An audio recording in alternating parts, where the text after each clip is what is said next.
Good evening साथियों। जैसा कि आप लोग जानते हैं कि आज समर बेसिक शिक्षा का सेकंड और आप लोग मस्त और ज़बरदस्त होंगे। पढ़ाई आप लोग की अच्छी चल रही होगी साथियों। आज सेकंड क्लास में आप लोगों को आंशिक रूप से शारीरिक अक्षम बच्चे के बारे में उस दिन बताए थे। यहीं पर बता के गए थे क्या कि दृष्टिबाधित और श्रवणबाधित और क्या था, वाक दोष, अस्थिबाधित। तो इन 4 वर्गों में जो बांटा गया था, इनको मैं आपको उस दिन बताया था। आज इसमें से पहले दृष्टिबाधित के बारे में आप लोग जानेंगे। चलते हैं साथियों दृष्टिबाधित पर। आंशिक रूप से दृष्टिबाधित बच्चे वे बच्चे होते हैं जो मोटे छापे अथवा बड़े छापे की पठन सामग्री अथवा पुस्तकों को पढ़ने योग्य होते हैं। ऐसे बच्चों के नेत्रों में प्रतिबिंब की तीव्रता, किसकी तीव्रता? प्रतिबिंब की तीव्रता बहुत कम होती है। मध्यम रूप से ऐसे दृष्टिबाधितों के नेत्रों को देखने की क्षमता कितनी होती है? 20/70, 20 और 70 में, ठीक है, फिट होती है। कितनी होती है? 20 से 70 फीट तक होती है। इसका अर्थ यह हुआ कि सामान्य बच्चे यदि 70 फीट से किसी वस्तु को देख सकते हैं तो दृष्टिबाधित बच्चे उसे 20 फीट पर से ही देख सकते हैं। कहने का मतलब जो सामान्य बच्चा होगा, कौन सा बच्चा? सामान्य बच्चा अगर 70 फीट की दूरी से, कितनी? 70 फीट की दूरी से देख रहा है तो वहीं पर दृष्टिबाधित बच्चा क्या कर रहा है? उसको 20 फीट की दूरी पर से भी देखने में समस्या हो रही है। ठीक है, इसका मतलब यही है। इतना तो क्लियर हो गया। भारत सरकार के समाज कल्याण मंत्रालय 1987 में भारत सरकार के समाज कल्याण मंत्रालय जो था 1987 के अनुसार क्या है? इसके अनुसार आंशिक रूप से अक्षम बच्चे वह हैं जो चश्मे की सहायता से मुद्रित पाठ वस्तु तथा दृश्य शैक्षिक सामग्रियों का उपयोग कर लेते हैं। किसके अनुसार? समाज कल्याण मंत्रालय 1987 के अनुसार जो आंशिक रूप से अक्षम बच्चे हैं, मतलब जो बहुत कम है, जिनको थोड़ी समस्या है, वो चश्मे की सहायता से मुद्रित वस्तु या दृश्य शैक्षिक सामग्री को उपयोग कर लेते हैं। आंशिक दृष्टिबाधित बच्चे उत्तल लेंस की सहायता से पढ़ सकते हैं। जो आंशिक रूप से दृष्टिबाधित बच्चे हैं, जिनको थोड़ी बहुत समस्या है, वो उत्तल लेंस की सहायता से पढ़ सकते हैं। इस समूह के बच्चों को 4 वर्गों में बांटा गया है। कहने का मतलब जो आंशिक रूप से दृष्टिबाधित बच्चे हैं उनको कितने वर्गों में बांटा गया है? उनको 4 वर्गों में बांटा गया है। पहला देखिए,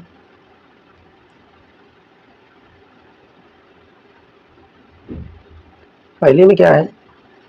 ऐसे बच्चे जिनकी दृष्टि एक्यूटी 20 और 70 तथा 20 और 200 के मध्य होता है। ऐसे बच्चे जिनके दृष्टि एक्यूटी 20 और 70 के रेशियो में और 20 और 200 के मध्य में होता है। सेकंड पॉइंट, ऐसे बच्चे जो नेत्र संबंधी गंभीर रोगों से पीड़ित हों। तीसरा पॉइंट, ऐसे बच्चे जो नेत्र संबंधी रोगों से पीड़ित हैं या ऐसे रोगों से जो दृष्टि को प्रभावित करते हैं। कहने का मतलब जो देखने में समस्या उत्पन्न कर देते हैं, वैसे रोगों से जो पीड़ित बच्चे हैं वैसे ऐसे बच्चे। चौथा पॉइंट, ऐसे बच्चे जो उपरोक्त बच्चों में सम्मिलित नहीं हैं।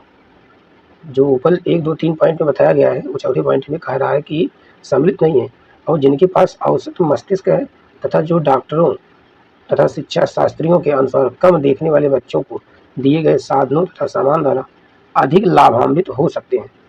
क्या हो सकते हैं? अधिक लाभान्वित हो सकते हैं। रूप से अक्षम बालकों की पहचान और उनकी विशेषताएं हैं। आंशिक रूप से अक्षम बालकों की पहचान और उनकी विशेषता, कैसे आप उनकी पहचान करेंगे और उनकी विशेषताएं क्या है? ये बच्चे अक्सर सिर दर्द की शिकायत करते हैं। कौन? जिनको थोड़ी बहुत समस्या होती है पढ़ने, देखने, लिखने में, पढ़ने में आँख से, तो उनको क्या होती है? सबसे पहले वो क्या शिकायत करते हैं? कहते हैं मेरा सर दुख रहा है।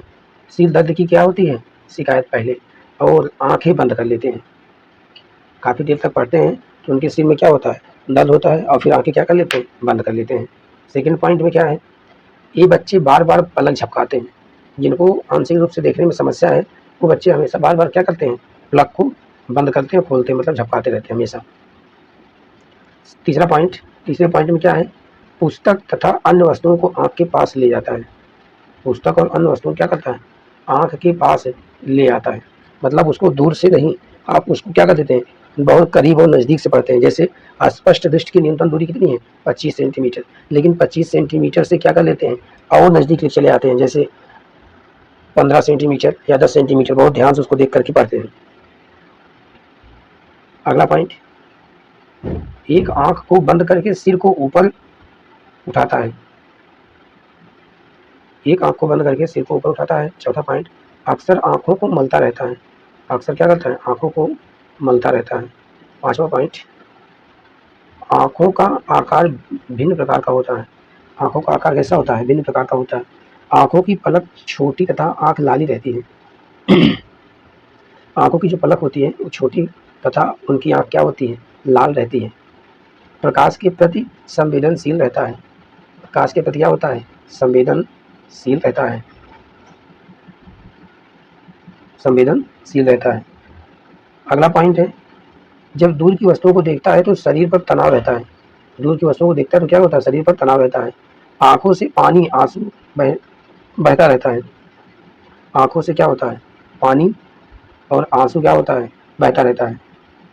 उसके बाद में अगला पॉइंट, आंखों का टेढ़ापन या तिरछापन अथवा आंखें भारी होती हैं। आंखों का क्या होता है, टेढ़ापन या तिरछापन, आंखें क्या होती हैं, भारी होती हैं। समस्याएं ऐसी क्या हैं, देखिए इस प्रकार की समस्याएं बनी रहती हैं।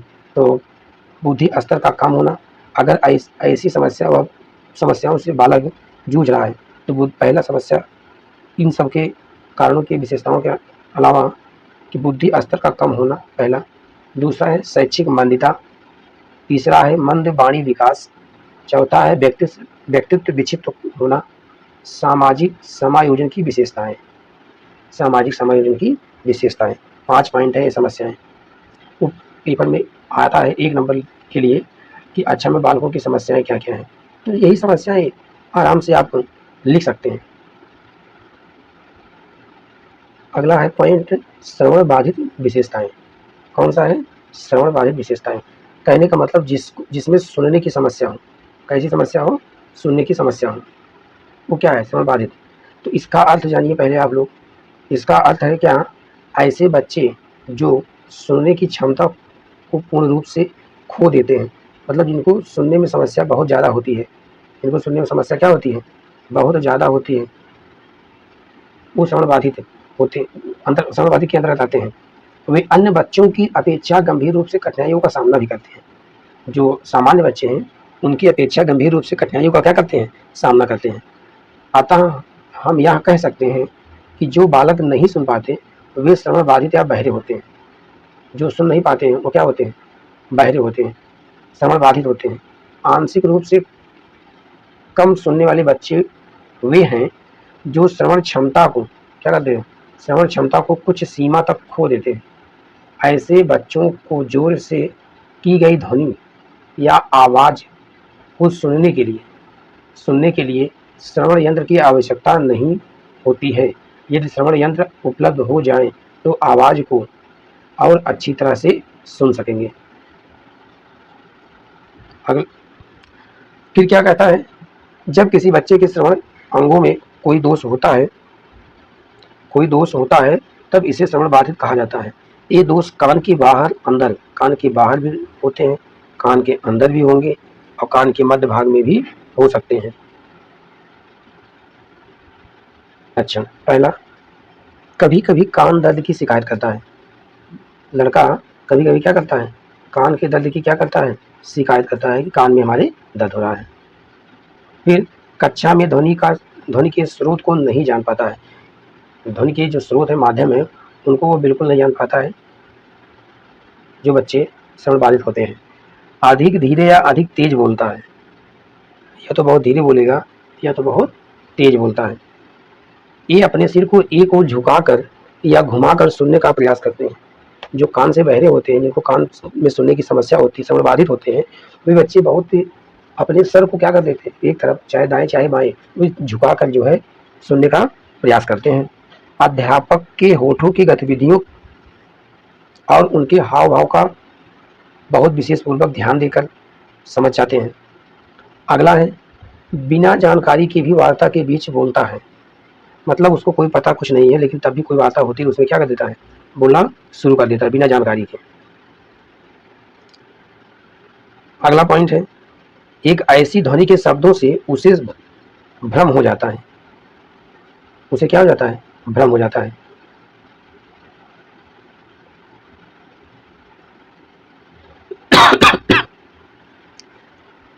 इनके व्यवहार में लगातार एकाग्रता नहीं रहती है। इनके व्यवहार में लगातार क्या होती है, एकाग्रता नहीं होती, मतलब एकाग्रचित नहीं रहते हैं। ये जो है इधर उधर भटकते रहते हैं, सुनने की प्रयास करते रहते हैं कि कौन क्या बोल रहा है। भाषा का पूर्ण विकास नहीं हो पाता है। जब इनको सुनाई नहीं देता है तो कैसे इनको भाषा का विकास अच्छे से हो पाएगा इनके।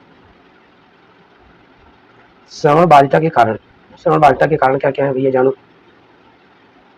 देखिए, पहला है जन्म के समय और जन्म के पूर्व जो कारण होते हैं, इसके बारे में श्रवण बाधिता के कारण पूछता है पेपर में, तो क्या, तो आप बताएंगे जन्म के समय और जन्म के पूर्व। तो क्या होता है, पहला जेनेरिक कारण होता है, कहने का मतलब जो पीढ़ी दर पीढ़ी माता पिता के में पाए जाते हैं वे बच्चों में भी चले जाते हैं, ये क्या है, जेनेरिक है। जर्मन खसरा, जो जर्मन खसरा के माध्यम से आता है। फिर तीसरा क्या है, गर्भावस्था में श्रवण क्षत युक्तता, मतलब गर्भावस्था के समय बच्चा जब पैदा हुआ है होता है तो उस समय कोई क्षति, किसी नुकसान, किसी कारण बस समस्या बन जाना। असामयिक प्रसव, प्रसव का समय न पूरा होने के पहले, प्रसव का समय पूरा होने के पहले भी इस प्रकार की समस्या का कारण बन जाती है। असुरक्षित प्रसव, अगर असुरक्षित है मतलब सुरक्षित तरीके से प्रसव की नहीं हो पा रहा है तो इसके श्रवण बाधित होने के कारण बन जाते हैं। जन्म के पश्चात में क्या है, जैसे जन्म के बाद में बीमारी के कारण, बीमारी जैसे कनफड़ा, खसरा, चेचक, मोतीझरा, कुकुर खांसी, कान में मवाद, इन सब के कारण जो है बच्चा बाद में भी बहरा हो जाता है। अगला पॉइंट, अगला है किसी दुर्घटना के कारण या उसको बहुत तेज उच्च ध्वनि के कारण भी समस्या हो जाती है। आयु के कारण, भाई जैसे जैसे किसी बच्चे की आयु बाल्यावस्था से किशोरावस्था, किशोरावस्था से प्रौढ़ावस्था, फिर वृद्धावस्था में जाता है तो धीरे धीरे क्या हो जाता है, सुनने की क्षमता क्या हो जाती है, कम होती चली जाती है। यह इसीलिए क्या कह रहा है कि आयु के अनुसार। असंतुलित आहार, संतुलित आहार नहीं मिलेगा तो तभी भी समस्या हो जाती है, क्योंकि असंतुलित आहार, अगर संतुलित आहार नहीं होता है तो बच्चे क्या हो जाते हैं, कुपोषण के शिकार हो जाते हैं। इस प्रकार वह क्या हो जाता है, धीरे धीरे समस्या ग्रसित हो जाते हैं और उनको क्या हो जाती है, श्रवण बाधित, सुनने वाली समस्या उनके कान में उत्पन्न हो जाती है। देखिए, श्रवण बाधितों का वर्गीकरण, ये क्या किया है, क्लासिफिकेशन किया है, बांटा है उसको कितने कितने में कैसे। तो श्रवण बाधिता के प्रकार, डेसिबल स्तर और बाधिता प्रतिशत, इन सबको कितने कितने में परसेंटेज में और कितने डेसिबल पर होना चाहिए। तो कम बाधित बच्चे, जो कम बाधित बच्चे होते हैं उनको 35 से 51 डेसिबल तक, और परसेंटेज उनका क्या होता है, 40%। डेसिबल क्या होगा, 35 से 51 डेसिबल तक। मंद बाधित बच्चे जिनको थोड़ी बहुत समस्या होती है हल्की फुल्की, वो क्या होते हैं 55 से 69 डेसिबल तक, इनका परसेंटेज 40 से 50 के बीच में होता है। गंभीर बाधित बच्चे जो समस्या से ज़्यादा चपेट में आ गए हैं उनका क्या है, 70 से लेकर के 89 डेसिबल तक, कितना, 70 से लेकर 89 डेसिबल तक, कहने का मतलब 50 से लेकर के 75% तक। अगला है पूर्ण गहन बाधित बच्चे, जो एकदम से बहरे हो जाते हैं, जिनको कुछ नहीं सुनाई देता है, वह क्या है 90 से 100 डेसिबल तक, इनका परसेंटेज पूरा टोटल 100 होता है। इनको जरा सा भी कुछ भी नहीं सुनाई देता है। तो इनको सबको क्या किया गया है, 4 भागों में बांटा गया है। 4 भागों में पहला है क्रम बाधित, कम बाधित बच्चे, दूसरा है मंद बाधित बच्चे, तीसरा है गंभीर बाधित बच्चे, चौथा है पूर्ण गहन बाधित बच्चे। देखिए, आंशिक रूप से श्रवण बाधितों की शिक्षा, इनकी शिक्षा के लिए विशेष संप्रेषण तकनीक अपनाई जानी चाहिए। देखिए, पहली जो तकनीकी है संप्रेषण तकनीक है, पहला हेडिंग है संप्रेषण तकनीक। संप्रेषण तकनीक के अंतर्गत यह जो है आएंगे। तो देखिए, पहले में ओष्ठ पठन विधि, कौन सी? ओष्ठ पठन विधि। दूसरा संकेत भाषा का प्रयोग करके। तीसरा स्पर्श विधियों के माध्यम से। चौथा शरीर से विभिन्न गति कराकर, शरीर से क्या है? विभिन्न गति कराकर। पांचवा है ध्वनि प्रवर्धक यंत्रों का प्रयोग करके। ध्वनि प्रवर्धक यंत्रों का क्या करते हैं? प्रयोग करके। पहले में आपको भी संप्रेषण तकनीक के अंतर्गत बता दिए। दूसरा पॉइंट है कि शिक्षण तकनीकी। शिक्षण तकनीकी में क्या है? श्रवण बाधित बच्चों के लिए सहायक सामग्री जैसे आकृतियां, चित्र, संकेत, शब्द, मॉडल, मानचित्रों का प्रयोग किया जाता है। पृथक कक्षाओं की व्यवस्था। तीसरा क्या है? अलग से इनकी कक्षाओं की व्यवस्था कराई जाए।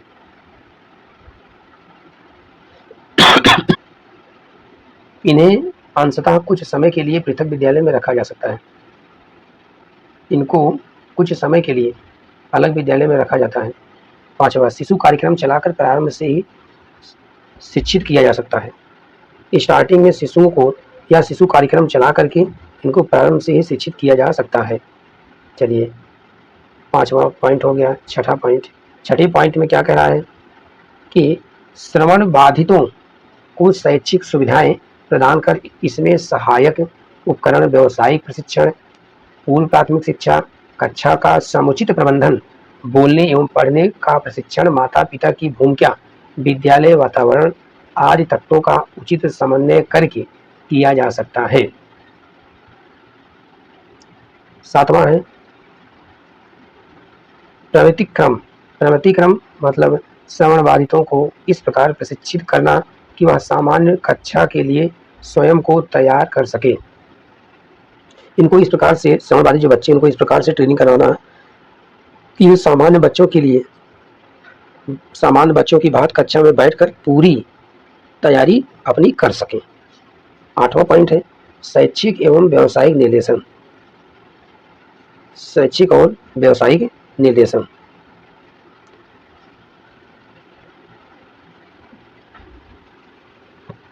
धन्यवाद साथियों। ऐसे ही आपको आज दृष्टि बाधित, श्रवण बाधित के बारे में बताए हैं। फिर अगले नेक्स्ट क्लास में आपको वाक दोष और अस्थि बाधित के बारे में बताएंगे। आप लोग पढ़ते रहिए साथियों, शेयर करते रहिए ज़्यादा से ज़्यादा अपने दोस्तों तक। और आप लोग को कैसा लगता है यह क्लास, जरूर कोई समस्या हो तो कमेंट में आप जरूर से जरूर अपनी समस्याओं को बताइए। मैं समस्याओं का निराकरण जरूर करने का प्रयास करूंगा। जो भी समस्या, जो भी कुछ कमियां हो, आप मुझे उसको कमेंट के माध्यम से बता दीजिए। बहुत बहुत धन्यवाद साथियों।